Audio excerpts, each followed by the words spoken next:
Wedding colours పెళ్లి కళ వచ్చేసిందే బాల. పూర్తి వివరాలకు చదవండి రేపటి సాక్షి దినపత్రిక. సోషల్ మీడియాలో యాక్టివ్గా ఉన్న ఏ ఒక్కరిని వదలడం లేదు. ఆఖరికి రైతన్నలపైన అక్రమ కేసులు పెడుతోంది చంద్రబాబు సర్కార్. శ్రీ సత్యసాయి జిల్లా ఉరవకొండ నియోజకవర్గం నక్కలపల్లికి చెందిన సంజీవరెడ్డిని పోలీసులు అరెస్టు చేశారు. వ్యవసాయం చేసుకుంటే జీవనం సాగించే సంజీవరెడ్డి ప్రభుత్వ వైఫల్యాలపై సోషల్ మీడియాలో పోస్టు పెట్టడాన్ని కారణంగా పోలీసులు అక్రమంగా నిర్బంధించారు.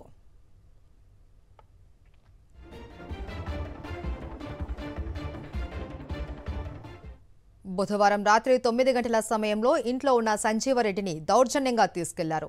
ఎందుకు తీసుకెళ్తున్నారు అని ప్రశ్నించిన కుటుంబ సభ్యుల మీద దురుసుగా ప్రవర్తించారు పోలీసులు. అయితే సంజీవరెడ్డిని తీసుకెళ్లి ఇప్పటివరకు కోర్టులో హాజరుపరచలేదు. దీంతో అతని కుటుంబ సభ్యులు ఆందోళన చెందుతున్నారు. పోలీస్ స్టేషన్ చుట్టూ తిరుగుతున్నా సమాధానం చెప్పడం లేదని వాపోతున్నారు.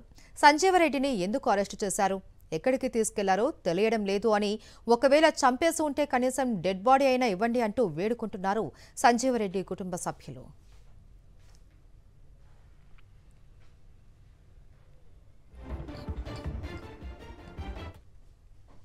ఊర్లో ఉన్నాము, వ్యవసాయం చేసుకుంటా.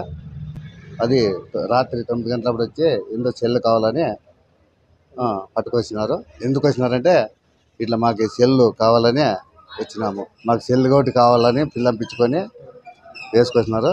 మీరు పుట్టపర్తికి తీసుకొచ్చినారన్నారు.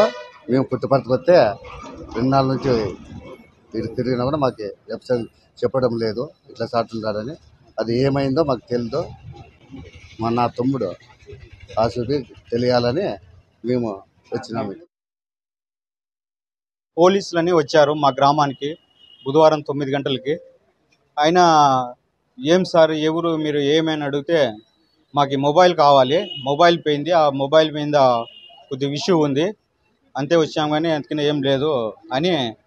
మా బావమరిది ఎక్కడున్నారు అని అడిగితే మేము ఉన్నారు సార్ ఇట్లా ఉన్నారు అని చెప్పాము. వచ్చినారు, తీసుకొని వచ్చినారు. ఎక్కడ ఏమంటే పుట్టపర్తి అని చెప్పారు. పుట్టపర్తి అని చెప్పినాక సరేలే అని మేము మా వాడు తప్పు చేయలేదని మా నమ్మకం. సరేలే అన్నాం. వాళ్ళు పోలీసులు అన్నారు కానీ మాకు పోలీసులా లేకుంటే ఎవరు అనేది మాకు తెలియడం లేదు.